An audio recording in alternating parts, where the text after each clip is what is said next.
Hi YouTube, I'm Laura, and I'm back with part 2 on how to make a semi-realistic face. Since last time I focused on a female face, this time I will go further in depth on how to do a male face.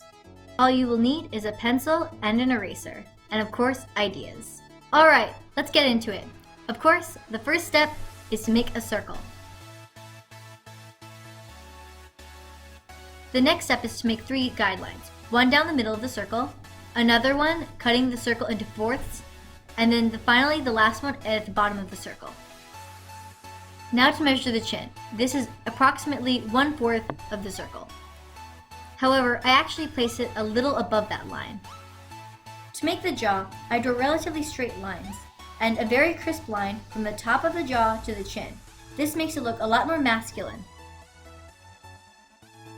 Here I made his face a little bit more round. That's okay, I could have kept it like that, but I ended up changing it to make it a little more sharper because I find it when its lines are more sharp, it makes the drawing look a lot more masculine, and when it's more curved, it looks a lot more feminine. For the neck, I connect the top of the jawline all the way down to an area close to the bottom. Except this time, I don't curve the lines in like I did with the female, I actually leave them relatively straight to give him a larger neck because it just looks more masculine. I mean, it's more realistic, but it's also more masculine.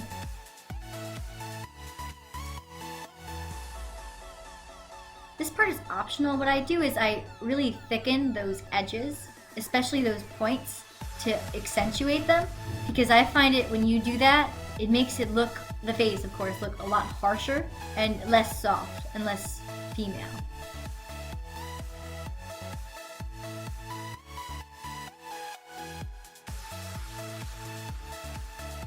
When I make the eyes on a male character, I usually make them very thin, relatively. I don't make them big. I mean, you can, but it doesn't look as masculine. And when I make men, it's easier to make them look more masculine and less feminine when you make them smaller. And this I tend to do with a more realistic oval or football shape for the eyes, instead of a more rounder circle-like shape like I do for the females.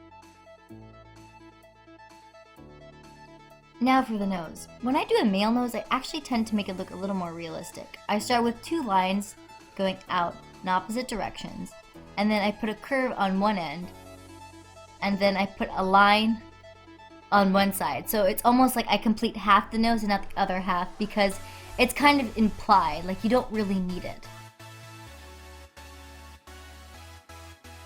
Now to draw the mouth. I actually do part of the philtrum, which is the little dip between your nose and your mouth, just to kind of accentuate those features, because when the features are harsher, I think I said this earlier, it really gives that character that masculine look. I mean, when I started drawing, it was a lot of female faces, and then when I was asked to draw a male face, it always came out looking like a girl. So I guess I kind of knew all this from experience, just like trying to figure out what the difference is between a male and a female. And I guess my guys are like really hyper masculine. I guess it's just the way I draw. And when I make a mouth, especially for a guy, I tend to make the upper lip and the bottom lip. Unlike a female where I just put the bottom, I feel like when I shade the upper lip, it makes it look more male. I don't know why, it just does. Or it's just, I guess, a style that I like. You don't have to put the upper lip, but I like to do that.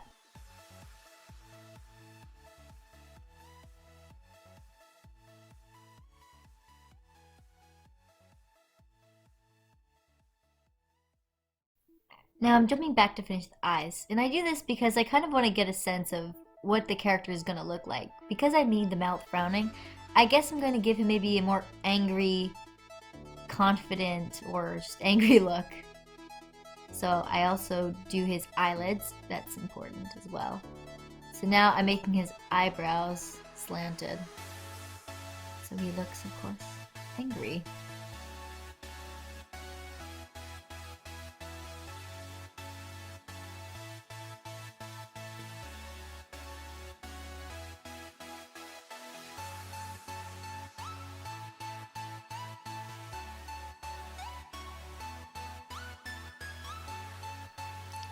I put the ears on. I start from the top line for his lashes, or where his lashes should have been, but they're not because I made his eyes so small, all the way to like the midpoint of his face, or just somewhere around his, near his jaw, but not at the jaw.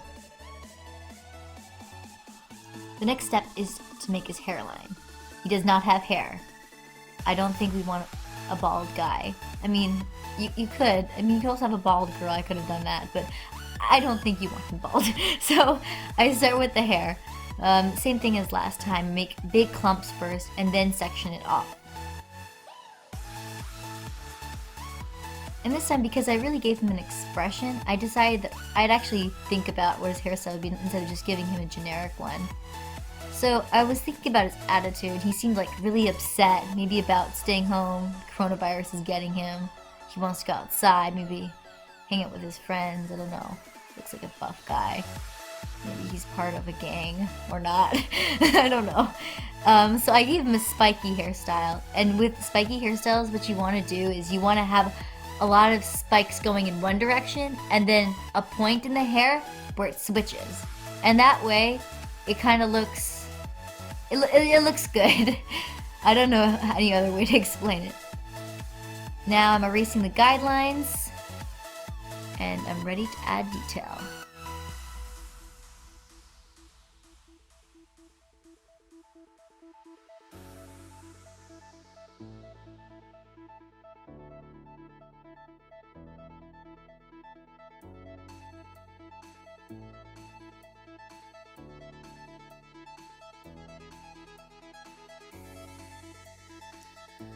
So I decided that his hair looked a little too boring. So I decided to add little strands in the hair to kind of accentuate that spiky look. And it makes his hair just look all the more alive.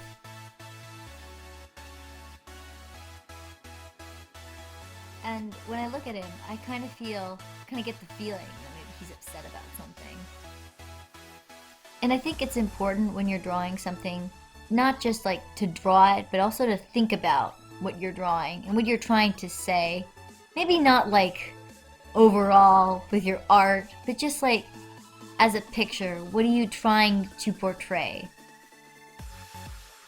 And I guess this might be an effect of the coronavirus, forcing me to stay inside, not socialize with the friends I thought I had. I have friends. I think I do at least.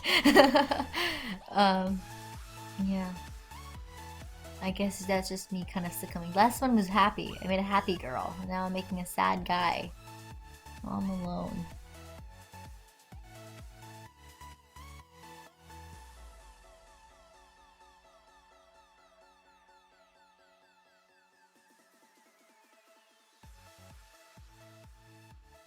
Now I'm starting the shading. In the last video, I didn't really go into much depth into it. I just used some quick lines to show some shading. But in this one, because I made it a lot more detailed, I thought I'd give a more in-depth reasoning or explanation of how to shade. Also, I draw like this garb. I don't really know what this is. The craziness of Corona. I don't know. Yeah. So while I was doing it, I didn't really like these lines. It just didn't feel right, especially with his hair. It just felt like kind of annoying. So I decided to go a little more, give him a little more of a softer shading instead of the lined one.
To put simply, what I did is I took the side of my pencil and I colored around the sides of each strand, and that kind of made it look, well, it made it pop out.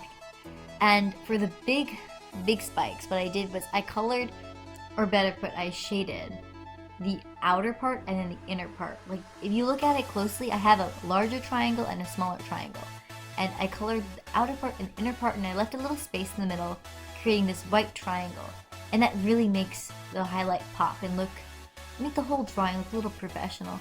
I mean, it's more manga than realistic, but I think it works for this style.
I think he ended up being some sort of basketball player. That's at least what I had in mind after I did that weird shirt. But I guess that kind of makes sense. He's upset. Can't play basketball with his friends anymore. He's all alone. It's just not working for him. Well, anyways, that concludes this tutorial. All you have left to do is sign your name and close up the shoulders with like a half circle. And I mean, his shoulder's a little bigger because he's a sports player, so he's more muscular. And he's already looking pretty buff to begin with, so. Well, that concludes this tutorial. You're all done. Congratulations, you finished your male face.